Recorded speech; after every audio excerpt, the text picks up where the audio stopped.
नमस्कार दोस्तों, स्वागत है आपका हमारे चैनल एक अटैक। फ्रेंड्स, आज हम बात करेंगे कि क्या कॉलेजेस और स्कूल ओपनिंग होंगे या नहीं होंगे।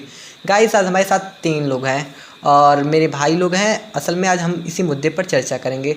तो भाई बताइए, क्या लगता है कि कॉलेज खुलेंगे या नहीं खुलेंगे। मेरे ख्याल से तो अभी 2-3 महीने सरकार रुकेगी, लेकिन कई जगहों पे खोल रही है। कई जगह कई राज्यों में अब स्कूल खोला जा रहा है, पर अभी भी मुझे लगता है स्कूल को खोल के एक बार देखा जाएगा कि कितना बढ़ रहा है, क्या फिर से कोरोना का कोई असर हो रहा है, ज़्यादा लोग हो रहे हैं या नहीं हो रहे हैं। लेकिन अभी कॉलेजेस का तो, जैसे मैं कॉलेजेस में, तो मुझे पता है कि कॉलेजेस अभी बंद रहेंगे कम से कम 2-3 महीने, और 2-3 महीने बाद लेकिन ये है कि खुलने के बहुत चांसेस बढ़ जाएंगे। आप क्या सोचते हैं? आप अपनी राय दीजिए इस पर। मेरे हिसाब से तो कॉलेजेस को अगर खतरा ज़्यादा बढ़ता है या कोरोना के केसेस ज़्यादा बढ़ते हैं तो स्कूल और कॉलेजेस को थोड़ा और क्लोज करना चाहिए। गाइस, जैसा कि आपको पता है कि थर्ड वेव इंडिया में आ चुका है, लेकिन इसके असर कम है क्योंकि सभी लोग वैक्सीन की डोज ले लिए हैं। इस समय हमारे साथ हैं हमारे मित्र जो कि अभी बीकॉम सेकेंड ईयर में है। इनसे जानते हैं कि इनका क्या ख्याल है कॉलेज के बारे में। तो कॉलेजेस, अगर मैं अपने कॉलेज की बात करूं तो मेरे कॉलेज में मतलब 7 सितंबर के आसपास मतलब अब अलाउ कर दिया गया है कि क्लासेस स्टार्ट हो। और एक तरफ से ऑप्शनल रखा गया है, ऑनलाइन और ऑफलाइन दोनों रखा गया है। उन्होंने कहा है कि तुम्हारी मर्ज़ी है भाई, तुम ऑनलाइन करना चाहते हो या फिर ऑफलाइन करना चाहते हो। तो मैंने तो अभी ऑनलाइन रखा है, पर लेकिन मैं अक्टूबर नवंबर से डिसाइड करूँगा कि कब जाना है मुझे।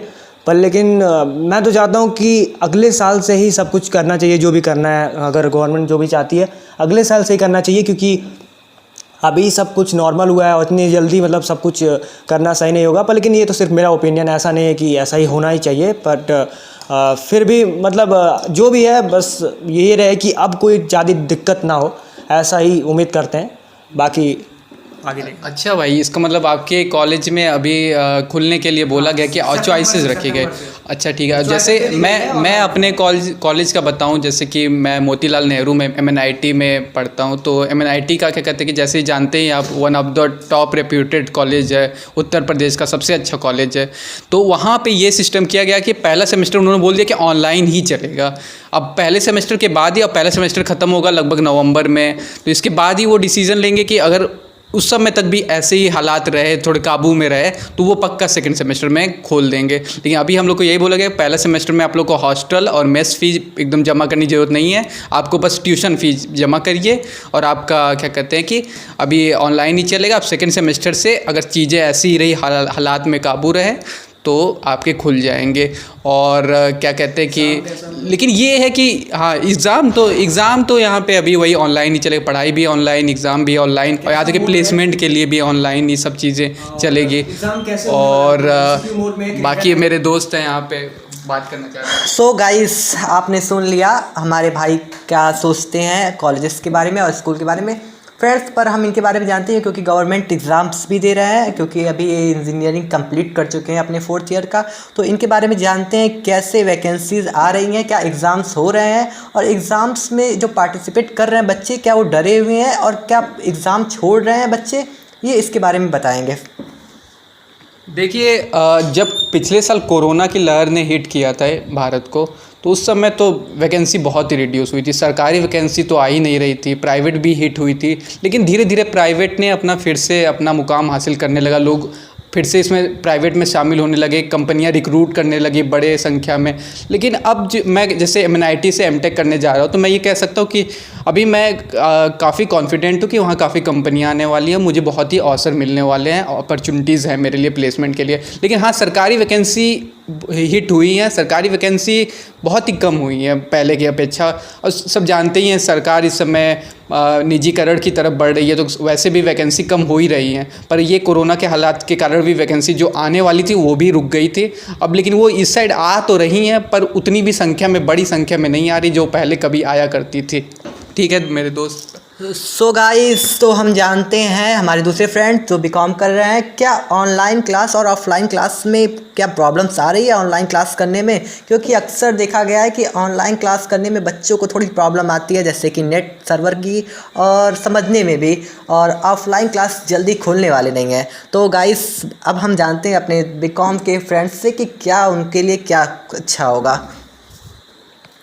तो ये तो बहुत बड़ी दिक्कत है। मतलब ऑनलाइन में क्लासेस जो होती हैं उसमें यही दिक्कत है कि कंसंट्रेशन लेवल जो होता है वो बहुत गिर जाता है। मतलब क्लास पढ़ा रहा है, टीचर पढ़ा रहा है, तो उस टाइम कभी कभी लगता है कि यार क्या पढ़ा रहा है, चलो थोड़ा कुछ और मतलब व्हाट्सअप पे चल जाते हैं या फिर इंस्टाग्राम चला लेते हैं और इनका चलता रहेगा, बाद में यूट्यूब से, नोट से, इंटरनेट से पढ़ ही लूँगा भाई। तो ये चीज़ें होती हैं, डिस्ट्रैक्शन लेवल बहुत ज़्यादा बढ़ जाता है और ये एक प्रॉब्लम है। और जिसकी वजह से भाई अगर एक दो क्लास, अगर कॉलेज में अगर एक दो क्लास आपने मिस कर दिया तो फिर आपका गेम खत्म। फिर आप ऐसे ही अपने आप को रिकवर करते जाओगे और जब तक आप रिकवर करते हो तब तक आपका सेमेस्टर खत्म।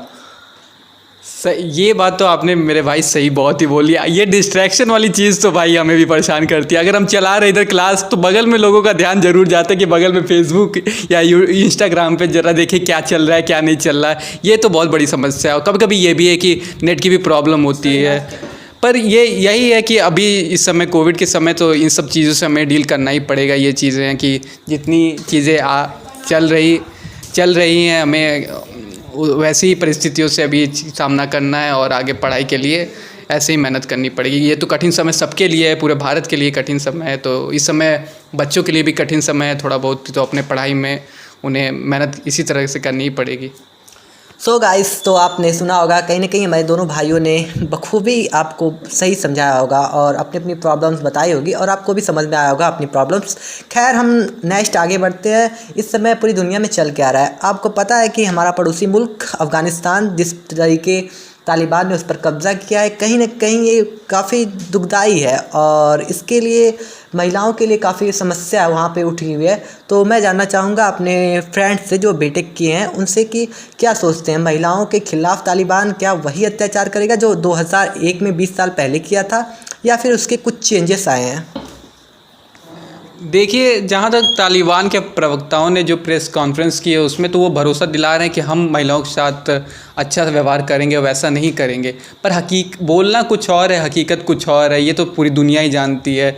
वहाँ पे अभी भी महिलाओं को वो इक्वल राइट्स नहीं दिया जा रहा जो बाकी दुनिया में भी थोड़ी अच्छी स्थिति में है। वहाँ पे वो स्थिति अभी भी नहीं है। वहाँ पे अभी भी जैसे ही तालिबान की सरकार बनी है वहाँ पे उन्होंने कब्जा किया है अफ़गानिस्तान पर, उन्होंने सीधे फिर से शरई कानून को लागू करने के लिए बोला गया है और महिलाओं को बुर्का पहनने की हिदायत दी गई है। लोगों को यहाँ तक कि काम करने से रोका भी जा रहा है कि आप यहाँ पे मत आइए ऑफिस में। और ऑफिस में कई जगह अगर अलाउ कर रहे हैं आने को बोल रहे हैं तो वहाँ पे कह रहे हैं कि बुर्का पहन के आइए, पूरा ये चीज़ें।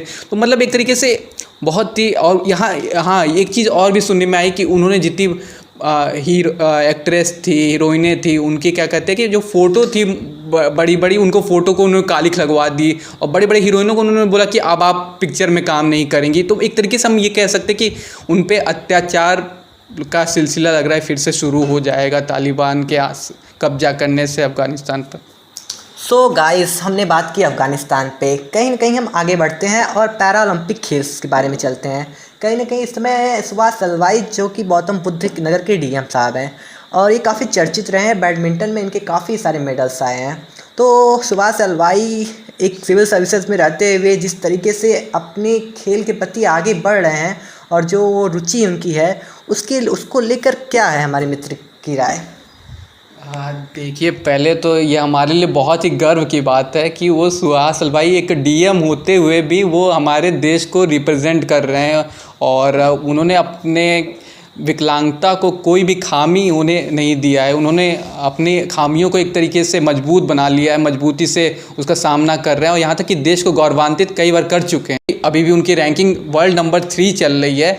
तो वहाँ पे टॉप 3 में वो आते हुए एक मेडल जीत जाएं और भारत को फिर से गौरवान्वित करें। यहाँ तक कि उन्होंने भी बयान दिया कि वो पूरी कोशिश करेंगे और उन पर कोई दबाव महसूस नहीं है, उन्हें कोई वो बस सभी उनका साथ दे रहे हैं एक तरीके से। सो गाइस, कहीं ना कहीं आप हमारे दोनों फ्रेंड्स की राय तो समझ लिए, लेकिन कहीं ना कहीं मैं अब भी आपसे, मेरे साथ एक फ्रेंड बैठे हैं, उनका यूट्यूब पे काफ़ी अच्छा रहा है और यूट्यूब कहीं ना कहीं इंडिया में भी बहुत अच्छे से चल रहा है और यूट्यूब पे इनका चैनल काफ़ी ग्रो कर रहा है। तो मैं सोचता हूँ कि यूट्यूब पे क्या नए जो यूट्यूबर आ रहे हैं उनको लेकर क्या सोचना है और इस समय एक कमाई का नया स्रोत बन गया है यूट्यूब पे।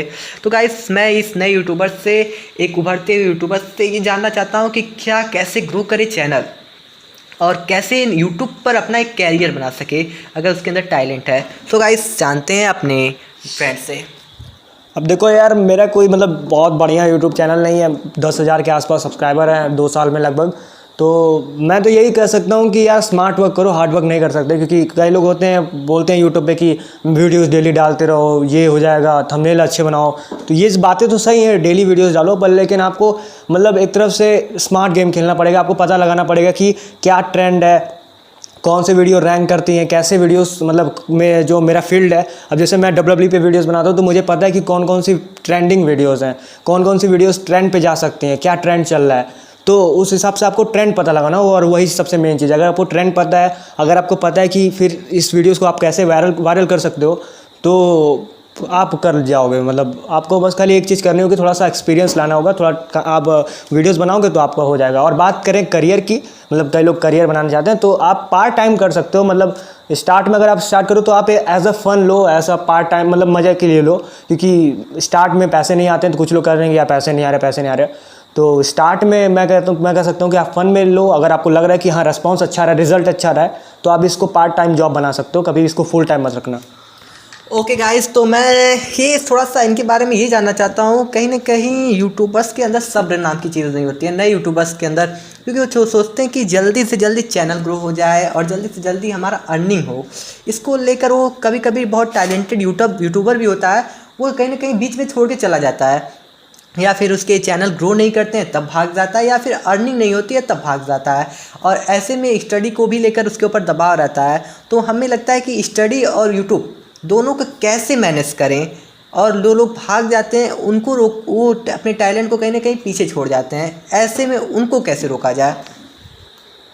अब देखो यार, सबसे बड़ी मिस्टेक मेरे लिए ये भी रही है, क्योंकि मैं यूट्यूब पे बहुत जल्दी आ गया। मुझे ऐसा लगा कि मैं देर में आऊँ, पर लेकिन मुझे ऐसा लगता है कि मैं बहुत जल्दी आ गया। मुझे इतनी जल्दी नहीं आना चाहिए था। पहले 25 साल, मे भी 25 साल के बाद ही यूट्यूब पे आना चाहिए। जब आपका एज 25 साल होगी उसके बाद यूट्यूब पे आना चाहिए, जब आप पढ़ाई सब कर चुके हो और आपको जॉब मिल गई हो, या फिर आप कुछ अर्निंग कर रहे हो पहले से, तब आप यूट्यूब पे आओ। क्योंकि पढ़ाई के साथ यूट्यूब बैलेंस करना मतलब एक तरफ से इम्पॉसिबल है। कुछ लोगों के लिए पॉसिबल होगा, मे भी वो 5-6 मिनट की वीडियो बनाते होंगे, पर लेकिन मेरे जैसे बंदों के लिए पॉसिबल नहीं है। मतलब अगर आप डेली, मतलब मैं आपको कहूँगा कि पढ़ाई पहले कर लो, फिर जॉब ले लो, फिर उसके बाद यूट्यूब पे आओ। और पेशेंस की बात है, आपको पेशेंस रखना पड़ेगा। पहले तो कुछ महीने तो आपको देखना पड़ेगा, वीडियोस डालनी पड़ेंगी, एक्सपेरिमेंट करना पड़ेगा क्या है क्या नहीं है। फिर आपको कंपटीटर्स को देखना होगा, जो आपके कंपटीशन में, उनके चैनल्स को देखने होंगे। कुछ जो ग्रो कर रहे हैं उनके चैनल्स को देखने होंगे कि ये बंदा कर क्या रहा है, आखिर मैं क्या नहीं कर रहा हूँ, वो चीज़ देखो। फिर उसके बाद वो जो कर रहा है उस हिसाब से आप आइडिया लो, और फिर आप अपने चैनल पर बनाओ वीडियोज़, तो भाई ग्रो हो जाओगे। Okay, thank you. और हम अपने नेक्स्ट फ्रेंड से मिलते हैं। गाइस, इनसे हम पूछना चाहते हैं कि जैसे कि आप जानते हैं कि 2012 में जिस तरीके से लंदन ओलंपिक्स में मेडल्स ज़्यादा आए थे 7, और 2008 में अभिनव बिंद्रा ने गोल्ड मेडल जीता, लेकिन 10-13 साल का जो सूखा हुआ और 2021 में ख़त्म हुआ। जैसा कि आपको नीरज चोपड़ा के बारे में पता है, मेडल्स टैली कहीं ना कहीं बढ़ रही है, घट रही है, बढ़ रही है, घट रही है। तो आपको क्या लगता है 2024 में ये मैनेज होगा, या फिर मेडल्स के टैली अब जो ग्रो बढ़ा है वो बढ़ता रहेगा? मुझे लगता है कि भारत का जो खेल है उसका लेवल बढ़ रहा है अब धीमे धीमे। अब वो चीज़ नहीं है। एक समय था कि बहुत ही बुरी फैसिलिटी थी, अभी भी वो लेवल नहीं है कि बहुत अच्छी फैसिलिटी है, बट एक है कि एक सम्मानजनक स्थिति पे हमारा। तो मेरे ख्याल से तो 2024 में पक्का ही भारत इस टैली को भी बेहतर करेगा। यहाँ तक कि एक एक खेल में मुझे लगता है कि बेहतर प्रदर्शन करने वाला है 2024 में। कुछ खिलाड़ी हमारे इस बार चौथे नंबर पे रहे, जैसे कि अदिति अशोक गोल्फ में लास्ट दिन पे वो चौथे नंबर पे रह गई। चौथे नंबर पे हमारी भारतीय महिला हॉकी टीम, जिन्होंने इतना अच्छा प्रदर्शन किया, वो चौथे नंबर पे रह गए। और इसके अलावा दीपक पुनिया अंतिम 5-6 सेकंड में वो अपना कांस्य पदक हार गए और चौथे नंबर पे रह गए। तो बहुत खिलाड़ी थे जो कि इस बार में भी मेडल जीत सकते थे, और भारत 10 के करीब भी पहुँच सकता था, जो 7 पे अंतिम समय पे 7 पे रहा मेडल। मेरे ख्याल से तो पक्का भारत इस जो 7 पदकों की संख्या है उसको बहुत ही आगे बढ़ाने वाला है, और दहाई की संख्या वो ज़रूर छुएगा 2024 ओलंपिक में, जो कि पेरिस में होने वाला है। और हम लोग बहुत ही आशा कर रहे हैं कि भारत जीतेगा ही जीतेगा। सो गाइस, तो सबसे मज़ेदार बात है कि आपने हॉकी टीम की बात की। कहीं ना कहीं हॉकी टीम, जो कि हॉकी ये गेम दिल से लगता है इंडिया को, क्योंकि ये राष्ट्रीय खेल है। और आप सबने जानते होंगे मेजर ध्यानचंद का नाम, और कई वर्षों तक राज किया है हमारी हॉकी टीम ने पूरी दुनिया पे। तो ओलंपिक्स गोल्ड भी सबसे ज़्यादा आए हैं, 7 मेडल गोल्ड मेडल जीतना किसी देश के लिए बहुत बड़ी बात होगी। तो मैं यही जानना चाहता हूँ कि हॉकी को लेकर क्या राय है, और हॉकी जिस तरीके से ग्रो कर रहा है, आपको बता दें पुरुष टीम में और महिला टीम में दोनों ही एक साथ ग्रो कर रहे हैं, ये काफ़ी अच्छी बात है। इसको लेकर क्या है कि हॉकी को लेकर क्या देश की राय बदली है, क्या लोगों की दिलचस्पी उसके प्रति बढ़ी है, और क्या खिलाड़ियों का आत्मविश्वास बढ़ेगा, इसके बारे में हम जानना चाहते हैं आपसे। मेरे ख्याल से पहले तो दोनों ही टीमों को बहुत बड़ी बधाई कि दोनों टीमें इतना अच्छा प्रदर्शन की। हालांकि भारतीय पुरुष टीम बहुत ही पिछले 2 साल में बहुत ही अच्छा प्रदर्शन कर रही थी, उनसे लोग आशा कर रहे थे कि इस बार टॉप 3 में वो फिनिश करेगी। लेकिन भारतीय महिलाओं ने जिस तरह ऑस्ट्रेलिया को हराया क्वार्टर फाइनल में, जो बड़ा उलटफेर किया, देख के मज़ा ही आ गया। 1-0 से उन्हें हराया और वर्ल्ड की नंबर 1 और 2 टीम में है, टॉप 2 टीम में ऑस्ट्रेलिया है, उसको हराया और टॉप 4 में इंडिया ने लास्ट में फिनिश किया। मेरे ख्याल से तो बहुत लोग इस बार तो करोड़ों भारतीय उन लोगों को देख रहे थे, भारतीय हॉकी टीम को, कि हॉकी टीम कैसा खेल रही है, और बहुत खुश हुए करोड़ों भारतीय इस बार कि भारतीय हॉकी टीम इतना अच्छा प्रदर्शन की। और जहाँ तक कि मोमेंटम कैरी करने की बात है कि भारतीय टीम आगे प्रदर्शन कर पाएगी कि नहीं, भारत को बस जिस तरह से एक ऊर्जा मिली है भारतीय युवाओं को जो हॉकी खेलते हैं, जो हॉकी देखते हैं, बस इस ऊर्जा को संभाल के रखने की ज़रूरत है। ये अब जैसे कि आपने जानते हैं, उड़ीसा सरकार ने 10 साल तक और बढ़ा दिया स्पॉन्सरशिप करने का, मतलब स्पॉन्सर भी आ रहे हैं हमारी हॉकी टीम के पास, पैसे की भी अब कमी होने वाली नहीं है, पैसे भी बहुत मिले हैं इनाम में। अब ये भी नहीं बोल सकते हॉकी में भी पैसा नहीं है। खिलाड़ी लोगों को, जो युवा खेल रहे हैं, जो छोटे युवा जो 18 साल के, 20 साल के, जो 16 साल के, 15 साल के, अब वो भी देख सकते हैं कि हॉकी में भी पैसा है, हॉकी में भी एक है कि लोग उन्हें देख रहे हैं, पहचान रहे हैं, वो भी एक बहुत बड़े खिलाड़ी बन सकते हैं। अब जैसे कि हमारे उत्तर प्रदेश में ललित उपाध्याय बनारस के हैं, वो इतना उनके लिए स्वागत है। यहाँ तक कि योगी आदित्यनाथ ने उनको पर्सनली बधाई दी कि आपने बहुत अच्छा खेला। ऐसे ही अब कई युवा यहाँ से यूपी से भी निकलेंगे और जगह जगह से भारत के अलग अलग कोनों में से निकलेंगे। मैं तो कहता हूँ कि ये जो 41 साल का सूखा हुआ, ख़त्म हुआ है कांस्य पदक का, मुझे लगता है अब ये कंटिन्यू भारत के लिए एक मजबूती बनेगा। यहाँ तक कि भारत अंडर 19 जो वर्ल्ड कप होगी हॉकी में, उसमें भी बहुत ही स्ट्रांग बन के आएगी। और यहाँ तक कि 2024 में भी मैं कहूँगा कि भारतीय जो टीम रहेगी, खासकर मेंस टीम, वुमेन टीम भी मैं आशा करता हूँ कि प्रदर्शन अच्छा करेगी, लेकिन खासकर मेंस टीम जरूर टॉप 3 फिनिश करने की कंटेंडर इस बार भी रहेगी 2024 पेरिस ओलंपिक में। ये बात मैं 100% कह सकता हूँ। चलिए, ये तो अच्छी बात हुई, आपने अपनी राय रखी। खैर, एक बात आपकी समझ में आई कि जो पैसे मिल रहे हैं गवर्नमेंट की तरफ से, कहीं ना कहीं वो मेडल जीतने के बाद या गेम में ओलंपिक क्वालिफाई करने के बाद मिल रहा है। कहीं ना कहीं जब शुरुआत में इस पैसे की ज़रूरत जब खिलाड़ी को होती है, जब वो शुरू करता है गेम, जब वो एक डिस्ट्रिक्ट लेवल पे खड़ा होता है, उस समय उसकी ज़रूरत होती है। और जब वो ज़रूरत नहीं पूरा होती है तो कहीं ना कहीं वो खेल के प्रति रुझान छोड़कर वो किसी और काम में लग जाता है। ऐसे तमाम एग्जाम्पल आप भी जानते होंगे। तो हमें आपको क्या लगता है, हमें और सबको, कि क्या गवर्नमेंट को कहीं ना कहीं जो मेडल्स जीते हैं उनको तो मान लीजिए उनका हक बनता है पैसे लेना, या फिर उनको आगे आप इम्प्रूव करिए, लेकिन जो छोटे खिलाड़ी हैं जो कि अभी स्टार्ट कर रहे हैं, उनके लिए क्या पैसे के लिए सरकार आगे बढ़ेगी, क्या सुविधाएं देगी, या फिर क्या कुछ चेंजेस आएंगे? धन्यवाद भाई, आपने बहुत ही सही पॉइंट पकड़ा है। ये पॉइंट आपने बहुत ही सही पकड़ा कि अभी भी भारतीय जो स्कीम्स है, जैसे कि टारगेट ओलंपिक पोडियम टॉप है, वो उन्हीं को सपोर्ट करती है जो एक बार क्वालिफाई कर चुके हैं। उनके लिए पैसे की कोई कमी नहीं है, वो अगर अच्छा करे तो ट्रेनिंग कर सकते हैं, ये चीज़ें हैं। लेकिन जो ये बात है, जो इंफ्रास्ट्रक्चर की बात है, जो छोटे खिलाड़ी हैं जो बेसिक लेवल पे, उनके लिए एक इंफ्रास्ट्रक्चर बनाना अभी भी बहुत बड़ी चुनौती है भारत में। अभी भी हम बहुत ही वेस्टर्न कंट्रीज़ के आगे बहुत ही कम है, बल्कि भारत इतना कम नहीं रहना चाहिए। भारत को बल्कि कुछ ऐसे गेम और भी बल्कि बढ़ाना चाहिए, एक्सपेंड करना चाहिए। जैसे इस बार फेंसिंग, तलवारबाजी में भवानी देवी ने पहली बार भारतीय ओलंपिक टीम को भारतीयों को शिरकत किया पहली बार।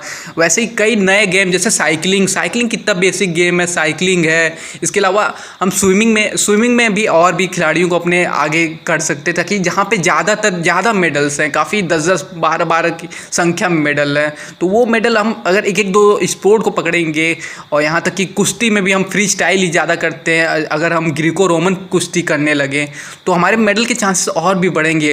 पर ये है, हाँ, जहाँ तक आपने इंफ्रास्ट्रक्चर की बात की, तो इंफ्रास्ट्रक्चर अभी भी एक चुनौती बना हुआ है कि भारत में कि बेसिक लेवल पे ज़िले में जो खेलने वाले खिलाड़ी हैं उनको स्टेडियम मिले, उनको सहूलियत मिले, वो नीचे से ऊपर आए, वो चीज़ अभी भी एक चुनौती है। वो पक्का हमारी सरकार उसके लिए कुछ काम करे, उम्मीद करते हैं हम लोग। हाँ, धन्यवाद। सो गाइस, हम बात करेंगे जो हमारे दूसरे फ्रेंड्स हैं उनसे, क्योंकि जैसे कि आपको मैं पहले ही बता चुका हूँ, इनका यूट्यूब पे चैनल है जिस पे अच्छी खासी सब्सक्राइबर्स हैं, लेकिन वो चैनल बहुत अलग है, जहाँ ज़्यादातर उसके जो दर्शक हैं वो नहीं होते हैं, लेकिन उसके बावजूद इनकी अच्छी सब्सक्राइबर होना और अच्छे व्यूज़ आना, ये बहुत बड़ी बात है। और इंडिया में आपको पता ही है कि WWE का क्या परफॉर्मेंस है, लोग क्यों देखना ज़्यादातर पसंद नहीं करते हैं, फिर भी अच्छे सब्सक्राइबर, अच्छे व्यूवर्स हैं इनके पास। ये कैसे, ये इनके बारे में हम ज़रूर देखना चाहेंगे, सुनना चाहेंगे।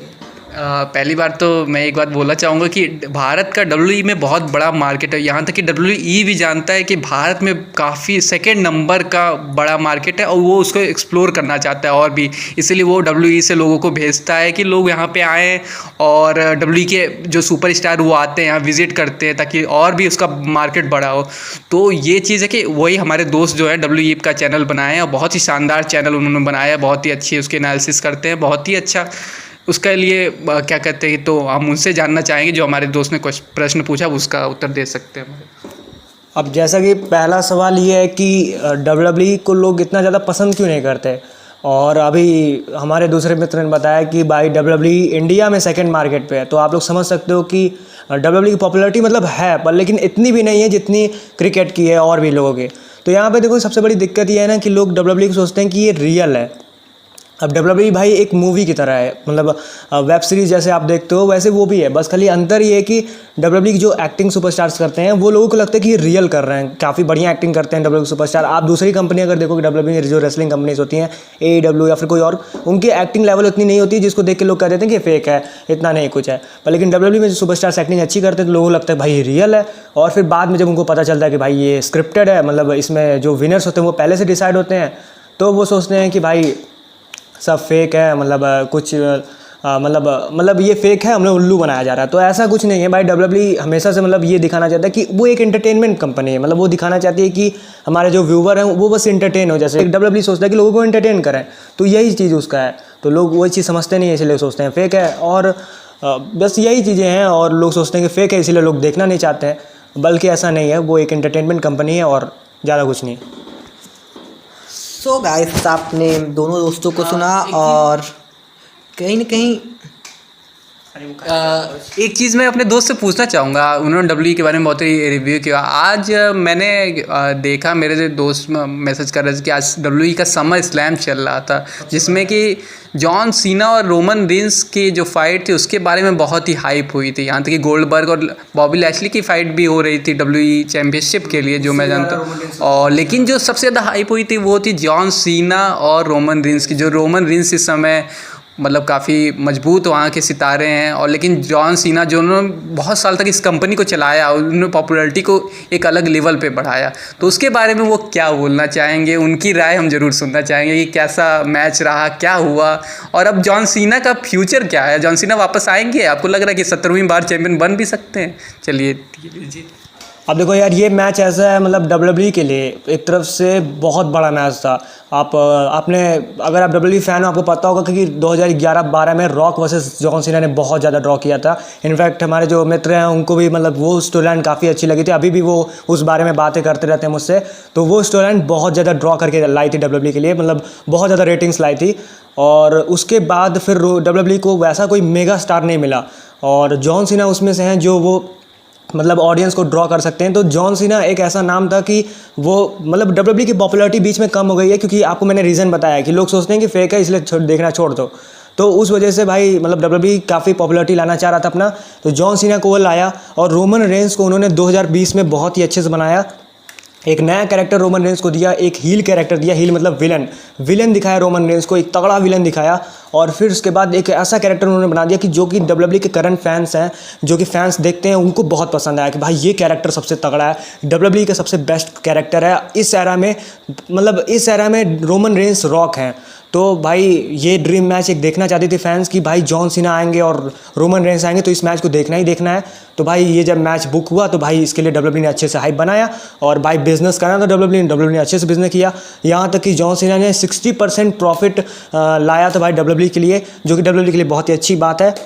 उसके बाद ये मैच भी हुआ, मैच भी काफ़ी अच्छा था। कुछ लोगों को अच्छा नहीं लगा क्योंकि वो जॉन सीना के फ़ैन थे और मैच में जॉन सीना हार गए थे, आपको पता ही है अगर आपने देखा है मैच को। तो इसीलिए लोगों को पसंद भी नहीं है कि आज जॉन सीना को ऐसे हरा दिया इतने आसानी से। तो ये सब था। पर लेकिन भाई आप लोग भी जानते हो अगर डब्ल्यूडब्ल्यूई बिजनेस करती है तो वो तो चाहेगी कि अपना जो फ्यूचर एसेट है उस पर इन्वेस्ट करे। तो भाई रोमन रेंस फ्यूचर है डब्ल्यूडब्ल्यूई की, तो इसीलिए उनको इन्वेस्ट किया। और अगर जॉन सीना के फ्यूचर की बात करें तो मुझे ऐसा लग रहा है कि वो वापस हॉलीवुड में जाएंगे। एक दो मैच में भी लड़ेंगे वो, क्योंकि ब्रॉक लेसनर भी आए हैं, वो भी अटैक किए थे उनके ऊपर। तो एक दो मैच वो लड़ेंगे और उसके बाद वो हॉलीवुड में चले जाएंगे। 17 टाइम चैंपियनशिप की बात है तो मुझे नहीं लग रहा कि अब वो बन पाएंगे। रैंडी ऑर्टन 14 टाइम चैंपियन है, मे बी वही 17 टाइम चैंपियन बनेंगे। सो गाइस, तो आपने मेरे दोनों मित्रों को सुना और आपको काफ़ी मज़ा भी आया होगा। खैर हम आगे बढ़ते हैं और कहीं ना कहीं आप सब भूल रहे हैं कि इस समय इंडिया और इंग्लैंड की मैच भी चल रहा है। तो गाइस मैं कहीं ना कहीं अपने एक मित्र से जानना चाहूँगा, वो काफ़ी क्रिकेट में इंटरेस्ट भी रखते हैं, कि क्या इंडिया और इंग्लैंड के मैच में उनका ख्याल है। भाई सबसे पहले तो मैं ये कहूँगा, अगर आपने इस मैच को मिस किया तो आपने बहुत ही बड़ी चीज़ मिस की। India versus England second match Lord's के मैदान पे, सबसे बड़े, जिसको बहुत ही ऐतिहासिक मैदान है लॉर्ड्स का मैदान, वहाँ पे भारत ने मैच जीता। और भारत ने क्या जीता, यहाँ पे सारे खिलाड़ियों ने क्या प्रदर्शन किया। ऐसा भी नहीं है हम कह सकते कि केवल एक खिलाड़ी ने प्रदर्शन किया, सारे खिलाड़ियों ने कहीं ना कहीं कुछ ना कुछ कंट्रीब्यूट किया। यहाँ तक कि सबसे ज़्यादा दबाव जो चेतेश्वर पुजारा और रहाड़े की जगह पे था कि इनको अगला मैच दिया जाए या खिलाया जाए या ना खिलाया जाए, उन्होंने भी एक क्रूशल टाइम पे 100 रन की पार्टनरशिप की जो सेकेंड इनिंग में, और भारत को एक थोड़ी मजबूत स्थिति में किया। लेकिन जो मैच पलटा वो था जो बुमराह और शमी के पार्टनरशिप ने, जो कि किसी ने भी एक्सपेक्ट नहीं किया था। अगर हम इंडियंस से भी पूछा जाए तो हम नहीं कह सकते थे कि ये पार्टनरशिप करके भारत को एक मजबूत स्थिति में पहुंचा सकते हैं उन्होंने। और पहली बात तो जिस तरह के हालात बन गए थे, यहाँ तक कि बात शुरू हुई थी जब जसप्रीत बुमराह ने एंडरसन को लगातार बाउंसरें मारी थी 6-7, वहाँ पे गर्मा गर्मी हो गई थी। और एंडरसन ने बोला कि तुम मुझे बाउंसर पे बाउंसर मार रहे हो, मैं भी तुम्हें मारूंगा। और इसके बाद क्या कहते हैं, जब जसप्रीत बुमराह के और मोहम्मद शमी की बैटिंग आई तो इंग्लैंड के जो गेंदबाज थे वो खाली उनको बाउंसर मारने लगे कि उनके हेलमेट पे लग जाए, उनको चोट लग जाए।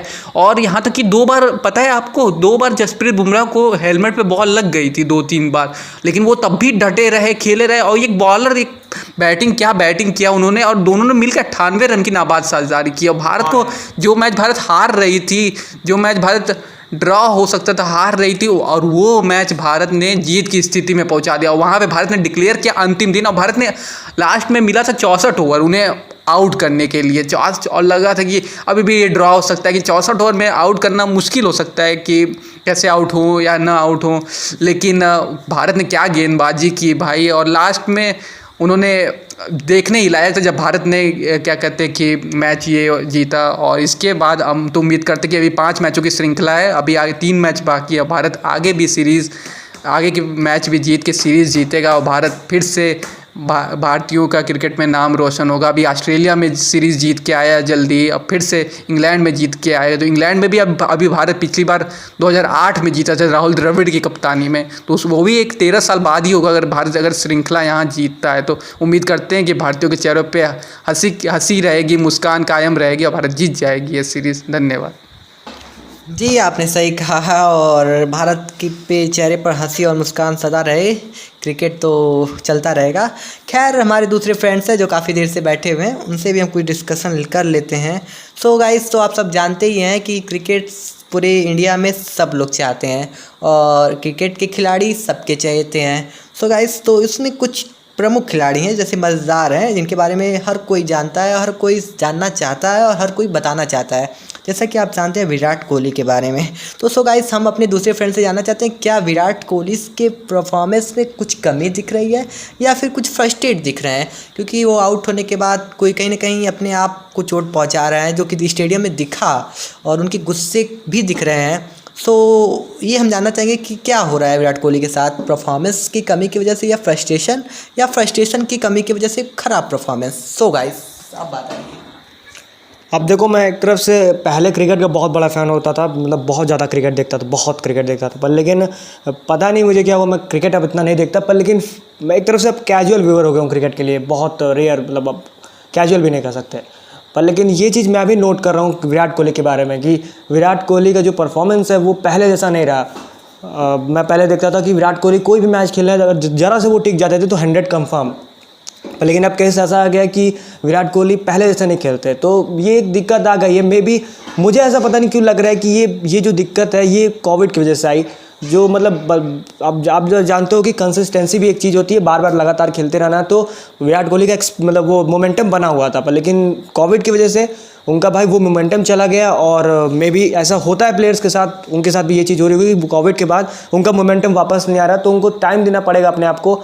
और भाई मैं कोई क्रिकेटर नहीं हूँ तो ऐसे बोल सकता हूँ कि हाँ टाइम देना पड़ेगा उनको, पर लेकिन मुझे ऐसा लग रहा है कि कोविड ने उनका थोड़ा सा टाइम ले लिया है, पर लेकिन वो वापस कम बैक करेंगे और फिर से आपको सेंचुरीज देखने को मिलेंगी।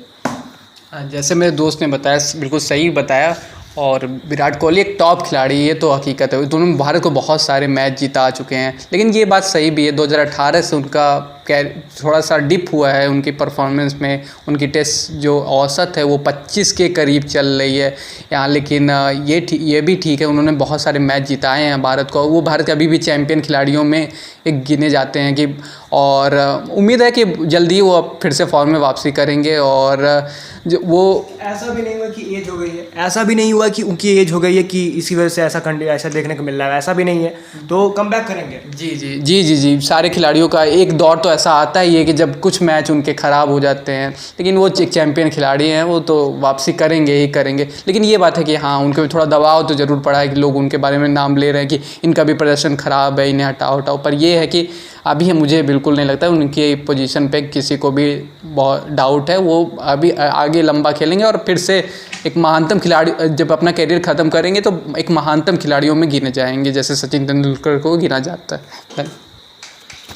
और हम आप दोनों मित्रों की राय तो जान ली, और कहीं ना कहीं आपको क्लियर हो गया होगा कि विराट कोहली एक अच्छे खिलाड़ी है और हम भी चाहते हैं कि वो आगे बढ़े और आगे खेले। और अब इसी के साथ हम आप सबसे विदाई चाहते हैं, और धन्यवाद। अगर आपको अच्छा लगे तो हमारे चैनल को ज़रूर सब्सक्राइब करिएगा, और हाँ देखिए तो आप ज़रूर अपने मित्रों को बताएं और चैनल को काफ़ी, ताकि हमारा चैनल ग्रो करे। थैंक यू जी। लाइक और सब्सक्राइब ज़रूर करिए, तो इससे हमारा हौसला बढ़े, और क्या कहते हैं कि हम और भी आगे आपके लिए पॉडकास्ट लाते रहें, और भी नए लोगों को लाते रहें, लोगों की नए राय दें और नए चीज़ें आपको दिखाने की कोशिश करें। अभी हमारा चैनल शुरुआती दौर में, तो प्लीज़ लाइक एंड सब्सक्राइब। तो गाइस, आपने हमारे मित्र की बात तो सुनी होगी और गौर फरमाइएगा। और देखिए, हमारे दूसरे मित्र भी हैं, इनसे भी हम अनुरोध करेंगे कि ये भी हमारे चैनल के बारे में कुछ ना कुछ अच्छा कहें, क्योंकि ये तो खुद आगे बढ़ रहा है, कहीं ना कहीं हमारे चैनल को भी ग्रो कराएं। अब देखो यार, मैं पहले जब मुझे बताया गया था कि ऐसा कुछ करना है तो मुझे लगा क्या बोरिंग सा टॉपिक, वही सब बात करेंगे, पर लेकिन सच में काफ़ी अच्छा लगा। मतलब ये सब चीज़ें, मतलब एक्सपीरियंस एक तरफ से, मतलब मज़ा आ गया, एक मतलब चीज़ सीखने को मिला मुझे। दोनों लोग भाई काफ़ी, मतलब उनके पास एक्सपीरियंस है, तो ये सुन के सब कुछ काफ़ी अच्छा लगा। और ऐसा लगा कि भाई ये चीज़ और करनी चाहिए, इंटरेस्ट आ रहा है इन चीज़ों में। और ऐसा लग रहा था मुझे भी कि हाँ, मुझे और भी चीज़ों में मतलब एक्सप्लोर करना चाहिए। ये बस खाली मैं यूट्यूब WWE यही सब बस खाली लेके बैठा रहता हूँ, पर लेकिन और भी चीज़ों को मुझे एक्सप्लोर करना चाहिए। क्रिकेट देखना चाहिए, ओलंपिक्स देखना चाहिए, और भी चीज़ें देखनी चाहिए। तो बहुत ही बढ़िया चीज़ रही, और कोशिश करेंगे कि और भी आगे ऐसे लाते रहे। तो बस वीडियो को लाइक करो यार, अगर आपको अच्छा लगा, और भी अगर आपको कोई टॉपिक है तो बता दो कमेंट में। वीडियो को लाइक करो, अगर चैनल पे नए हो तो चैनल को सब्सक्राइब करो, बगल में बेल जरूर प्रेस करो। वीडियो देखने के लिए बहुत बहुत थैंक यू।